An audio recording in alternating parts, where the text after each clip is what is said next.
नमस्कार दोस्तों, एक बार फिर से हम लोग हाजिर हो गए हैं लेकर के सामान्य अध्ययन के अर्थात जीएस के 10 महत्वपूर्ण प्रश्नों को। ये जो 10 महत्वपूर्ण प्रश्न हैं ये आईएएस प्री एग्ज़ाम 1993 में पूछे जा चुके हैं। तो चलिए शुरू करते हैं हम लोग अपने इन प्रश्नों की यात्रा को। तो इसमें जो पहला प्रश्न है वो है, जब आंशिक विनिमेयता लागू होती है तो विनिमय दर होती है। जब आंशिक विनिमेयता लागू होती है तो विनिमय दर होती है। आपके ऑप्शंस हैं, ऑप्शन नंबर ए भारित औसत, ऑप्शन नंबर बी सामान्य औसत, ऑप्शन नंबर सी पूर्णतः प्लवमान और ऑप्शन नंबर डी पूर्णतः प्रशासित। तो इस प्रश्न का जो सही जवाब है वो है option number D. Option number D इस प्रश्न का सही जवाब है, पूर्णतः प्रशासित। तो चलिए इस प्रश्न की व्याख्या की ओर आगे बढ़ते हैं। व्याख्या है, जब किसी देश द्वारा अपनी मुद्रा में अन्य देशों की मुद्राओं के साथ परस्पर लेन देन के लिए आंशिक विनिमयता लागू की जाती है तो उस देश की विनिमय दर पूरी तरह से प्रशासित अर्थात सरकार द्वारा तय की जाती है। एक बार फिर से देख लीजिए, जब किसी देश द्वारा अपनी मुद्रा में अन्य देशों की मुद्राओं के साथ परस्पर लेन देन के लिए आंशिक विनिमयता लागू की जाती है तो उस देश की विनिमय दर पूरी तरह से प्रशासित अर्थात पूरी तरह से प्रशासित का मतलब पूर्णतः प्रशासित, पूरी तरह से प्रशासित अर्थात सरकार द्वारा तय की जाती है। मुद्रा की विनिमय दर की पूर्ण परिवर्तनीयता का आशय ऐसी व्यवस्था से है जिसके अंतर्गत किसी देश की मुद्रा मुक्त रूप से प्रमुख विदेशी मुद्राओं में तथा प्रमुख विदेशी मुद्राएं मुक्त रूप से स्थानीय मुद्रा में परिवर्तनशील होती हैं। तो ये था इस प्रश्न का व्याख्या। तो इस प्रश्न का सही जवाब है ऑप्शन नंबर डी, पूर्णतः प्रशासित होता है। बढ़ते हैं हम लोग अपने अगले प्रश्न की ओर। अगला प्रश्न है, मुद्रास्फीति की शून्य दर उस वर्ष में अवश्य मानी जाती है जब। मुद्रास्फीति की शून्य दर उस वर्ष में अवश्य मानी जाती है जब। आपके ऑप्शंस हैं, ऑप्शन नंबर ए वर्ष के प्रत्येक सप्ताह में मुद्रास्फीति की वार्षिक दर शून्य रहे, ऑप्शन नंबर बी है वर्ष के प्रत्येक सप्ताह में मुद्रास्फीति की वार्षिक दर घटती जाए, ऑप्शन नंबर सी है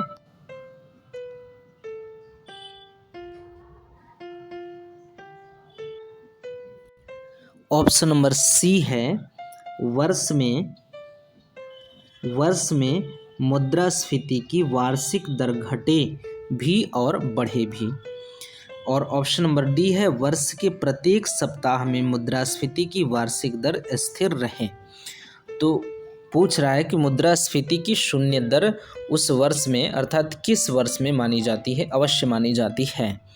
तो इस प्रश्न का जो सही जवाब है वो है option number A. Option number A इस प्रश्न का सही। तो चलिए इस प्रश्न की व्याख्या की ओर चलते हैं। देखिए, इस प्रश्न की व्याख्या है, दरअसल मुद्रास्फीति की प्रवृत्तियों की माप सप्ताह दर सप्ताह मापी जाती है। मुद्रास्फीति की प्रवृत्तियों की माप सप्ताह दर सप्ताह मापी जाती है। अतः शून्य दर की प्राप्ति के लिए उसका उस वर्ष के प्रत्येक सप्ताह में उसकी गति की दर शून्य होनी चाहिए।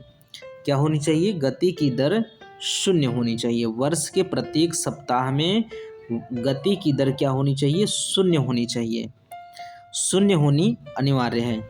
ऐसी स्थिति में वह न तो स्थिर रहती है और न ही घटती बढ़ती है। तो इस प्रश्न का सही जवाब है ऑप्शन नंबर ए, वर्ष के प्रत्येक सप्ताह में मुद्रास्फीति की वार्षिक दर शून्य रहती है। तो सही जवाब है ऑप्शन नंबर ए। बढ़ते हैं अपने अगले प्रश्न की ओर। अगला प्रश्न है, निम्नलिखित में से कौन सा युग्म सही सुमेलित है? आपको बताना है निम्नलिखित में से कौन सा युग्म सही सुमेलित है। आपके ऑप्शंस हैं, ऑप्शन नंबर ए, राशनिंग, राज्य वित्तीय नियंत्रण, नगद आरक्षण अनुपात, चयनात्मक उधार, अनुज्ञापन, व्यापक नियंत्रण और आयात कोटा भौतिक नियंत्रण। बताना है आपको कि इसमें से कौन सा सुमेलित है। तो इस प्रश्न का जो सही जवाब है वो है आयात कोटा भौतिक नियंत्रण। जो आयात कोटा है वो सुमेलित है भौतिक नियंत्रण से, अर्थात इस प्रश्न का जो सही जवाब है वो है ऑप्शन नंबर डी। चलते हैं इस प्रश्न की व्याख्या की ओर। आयात कोटा के माध्यम से सरकार द्वारा किसी निश्चित समयावधि सामान्यतः 1 वर्ष में आयातित वस्तु की मात्रा निश्चित कर दी जाती है। क्या कर दी जाती है? निश्चित कर दी जाती है। आयात कोटा में निश्चित मात्रा से अधिक आयात नहीं किया जा सकता है, अतः आयात कोटा भौतिक नियंत्रण का प्रभावी उपाय है। आयात कोटा भौतिक नियंत्रण का एक प्रभावी उपाय है, इसलिए इस प्रश्न का सही जवाब होगा ऑप्शन नंबर डी, आयात कोटा से भौतिक नियंत्रण सुमेलित है। बढ़ते हैं अपने अगले प्रश्न की ओर। यूरो डॉलर क्या है? आपको बताना है यूरो डॉलर क्या है। आपके ऑप्शंस हैं, ऑप्शन नंबर ए, यूरोपीय मुद्रा संघ द्वारा जारी एक मुद्रा, ऑप्शन नंबर बी, संयुक्त राज्य अमेरिका की परिसंघीय सरकार द्वारा जारी एक विशेष मुद्रा जिसका प्रयोग केवल यूरोप में होता है, ऑप्शन नंबर सी है यूरोप में परिचालित अमेरिकी डॉलर, और ऑप्शन नंबर डी है संयुक्त राज्य अमेरिका में अमेरिकी डॉलर। इस प्रश्न का जो सही जवाब है वो है यूरोपीय मुद्रा संघ द्वारा जारी एक मुद्रा। यूरो डॉलर एक यूरोपीय मुद्रा संघ द्वारा जारी एक मुद्रा है, तो इसलिए इस प्रश्न का जो सही जवाब है वो है ऑप्शन नंबर ए, यूरोपीय मुद्रा संघ द्वारा जारी एक मुद्रा। चलिए इस प्रश्न की व्याख्या की ओर आगे बढ़ते हैं। यूरो डॉलर 1958 में स्थापित यूरोपीय संघ के 12 राष्ट्रों द्वारा दिसंबर 1991 में की गई ये है क्या, एक मिनट, मास्ट्रिच्ट संधि का नाम है मास्ट्रिच्ट संधि, यूरोप के आर्थिक एकीकरण हेतु जारी की गई एकल मुद्रा है। तो ये यूरो डॉलर क्या है? ये यूरोपीय संघ के 12 राष्ट्रों द्वारा जारी किया गया एकल मुद्रा है, तो इसलिए इस प्रश्न का सही जवाब है यूरोपीय मुद्रा संघ द्वारा जारी एक मुद्रा है। यूरोपीय संघ के 12 देशों में एकल मुद्रा यूरो को 1 जनवरी 1999 से अपना लिया। 12 देशों में एकल मुद्रा यूरो को 1 जनवरी 1999 से अपना लिया गया, परंतु यूरोप के 3 देश ब्रिटेन, स्वीडन तथा डेनमार्क, कौन कौन से? ब्रिटेन, स्वीडन तथा डेनमार्क ने साझी मुद्रा यूरो को अभी स्वीकार नहीं किया। ज्ञातव्य है कि साझी मुद्रा यूरो के संचालन पर नियंत्रण रखने हेतु जून 1998 में जर्मनी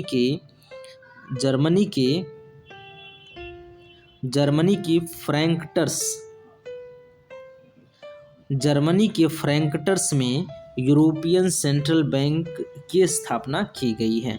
तो इसके लिए क्या करने के लिए, यूरो को इस साझी मुद्रा यूरो के संचालन के लिए, ये जो यूरो है, यूरो डॉलर है, ये एक साझी मुद्रा है 12 देशों की। तो इसको संचालित करने के लिए 1998 में जर्मनी के फ्रैंकफर्ट में यूरोपियन सेंट्रल बैंक की स्थापना की गई। तो इस हिसाब से इस प्रश्न का सही जवाब है ऑप्शन नंबर ए, यूरोपीय मुद्रा संघ द्वारा जारी एक मुद्रा है यूरो डॉलर। तो बढ़ते हैं अपने अगले प्रश्न की ओर। अगला प्रश्न कहता है, चर आरक्षण अनुपात और खुला बाजार कार्यवाही किसके साधन हैं? आपके ऑप्शन हैं, ऑप्शन नंबर ए राज्य वित्तीय नीति, ऑप्शन नंबर बी मुद्रा नीति, ऑप्शन नंबर सी बजट नीति और ऑप्शन नंबर डी व्यापार नीति। तो इस प्रश्न का जो सही जवाब है वो है मुद्रा नीति, अर्थात बी, ऑप्शन नंबर बी अर्थात मुद्रा नीति इस प्रश्न का सही जवाब है। चर आरक्षण अनुपात और खुला बाजार कार्यवाही मुद्रा नीति के साधन हैं। चलिए इस प्रश्न की व्याख्या की ओर चलते हैं। चर आरक्षण अनुपात का संबंध मुद्रा के प्रचलन से है। इसको घटा बढ़ाकर बाजार में मुद्रा की मात्रा को नियंत्रित करने का प्रयास किया जाता है। इस प्रक्रिया का मुख्य नियामक रिजर्व बैंक है जो इसे संचालित करता है, अतः यह मौद्रिक नीति का ही एक अंग है, जबकि राज्य वित्तीय नीति का ही एक हिस्सा बजट नीति है और व्यापार नीति अपने व्यापक संदर्भ में विदेशी व्यापार से ही संबंधित है। यह है मुद्रा नीति। तो चर आरक्षण अनुपात का संबंध मुद्रा की प्रचलन से है, तो इस हिसाब से इस प्रश्न का सही जवाब है ऑप्शन नंबर बी मुद्रा नीति। चलते हैं अपने अगले प्रश्न की ओर। अगला प्रश्न है, हीरे के निर्यात से भारत को काफी अधिक आय प्राप्त होती है, इसमें निम्नलिखित में से किस कारक का योगदान है? आपके ऑप्शन हैं, ऑप्शन नंबर ए स्वाधीनता से पहले देश में हीरो का विशाल संचय जिसे अब निर्यात किया जा रहा है, ऑप्शन नंबर बी है देश में औद्योगिक हीरो का प्रचुर उत्पादन, ऑप्शन नंबर सी है विशेषज्ञों की उपलब्धि जो आयातित हीरो की कटाई और पॉलिश करते हैं ताकि बाद में उसका निर्यात हो सके, तथा ऑप्शन नंबर डी देश में पहले की तरह अब भी रत्न हीरो का विशाल मात्रा में उत्पादन है जिसका निर्यात किया जाता है। तो इस प्रश्न का जो सही जवाब है वो है कि विशेषज्ञों की उपलब्धि, किनकी? विशेषज्ञों की उपलब्धि है, विशेषज्ञों की उपलब्धि जो आयातित हीरो की कटाई और पॉलिश करते हैं ताकि बाद में उसका निर्यात हो सके। तो इस हिसाब से इस प्रश्न का जो सही जवाब है वो है ऑप्शन नंबर सी। चलिए इस प्रश्न की व्याख्या की ओर चलते हैं। भारत मूलतः तरासे हुए हीरे का निर्यात करता है। विशेषज्ञों और कुशल कारीगरों की मदद से आयातित हीरे को खूबसूरती से तराश कर उसकी कटाई और पॉलिश करके उसे बहुमूल्य बना दिया जाता है। तो इसलिए इस प्रश्न का सही जवाब है ऑप्शन नंबर सी। चलिए अपने अगले प्रश्न की ओर चलते हैं। अगला प्रश्न है, टैरिफ और व्यापार संबंधी साधारण करार GATT के अधीन सर्वाधिक अनुग्रह भाजन राष्ट्र MFN खंड में विवक्षित है। एक बार और फिर से प्रश्न को पढ़ लीजिए। टैरिफ और व्यापार संबंधी साधारण करार के अधीन सर्वाधिक अनुग्रह भाजन राष्ट्र खंड में विवक्षित है। आपके ऑप्शंस हैं, ऑप्शन नंबर ए कुछ देशों के प्रति अधिकतम अनुग्रह, ऑप्शन नंबर बी सभी देशों के प्रति अधिकतम अनुग्रह, ऑप्शन नंबर सी किसी देश के प्रति कोई अनुग्रह नहीं और ऑप्शन नंबर डी है कुछ देशों के प्रति कोई अनुग्रह नहीं। तो इस प्रश्न का सही जवाब है सभी देशों के प्रति अधिकतम अनुग्रह, अर्थात इस प्रश्न का सही जवाब है option number B. Option number B इस प्रश्न का सही जवाब है सभी देशों के प्रति अधिकतम अनुग्रह। चलिए इस प्रश्न की व्याख्या की ओर चलते हैं। टैरिफ और व्यापार संबंधी साधारण करार के अधीन सर्वाधिक अनुग्रह भाजन राष्ट्र का तात्पर्य है कि सदस्य देश किसी गैर सदस्य को जो व्यापारिक सुविधाएं और रियायतें प्रदान करते हैं, वे सभी रियायतें एवं सुविधाएं उन्हें सदस्य राष्ट्रों को बिना शर्त उपलब्ध करानी होगी। इस प्रकार सुविधाएं प्राप्त करने वाले सभी सदस्य राष्ट्रों को सर्वाधिक अनुग्रह भाजन राष्ट्र की श्रेणी में रखा जाता है। तो इस प्रश्न का जो सही जवाब है वो है ऑप्शन नंबर बी, सभी देशों के प्रति अधिकतम अनुग्रह। तो चलते हैं अपने अगले प्रश्न की ओर। अगला प्रश्न है, अंतर्राष्ट्रीय मुद्रा कोष के ऋण दान के निम्नलिखित प्रकारों में से किसकी सेवा शर्तें अधिकतम आसान है? अंतर्राष्ट्रीय मुद्रा कोष के ऋण दान के निम्नलिखित प्रकारों में से किसकी सेवा शर्तें अधिकतम आसान हैं? आपके ऑप्शन है ऑप्शन नंबर ए द्वितीय ट्रांस ऋण, ऑप्शन नंबर बी है SAF, option number C ESAF और ऑप्शन नंबर डी तेल सुविधा। तो इस प्रश्न का जो सही जवाब है वो है ESAF इस प्रश्न का सही जवाब है, अर्थात ऑप्शन नंबर सी इस प्रश्न का सही जवाब है। तो चलते हैं इस प्रश्न की व्याख्या की ओर।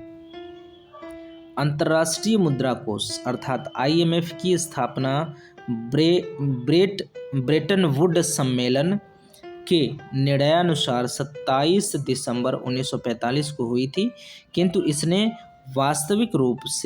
वास्तविक रूप में 1 मार्च 1947 से कार्य करना प्रारंभ कर दिया। अंतर्राष्ट्रीय मुद्रा कोष का प्रमुख उद्देश्य सदस्य देशों के भुगतान संतुलन की स्थिति को ठीक करना तथा विनिमय दरों में स्थिरता बनाए रखने हेतु अंतर्राष्ट्रीय व्यापार का संतुलित विकास करना है।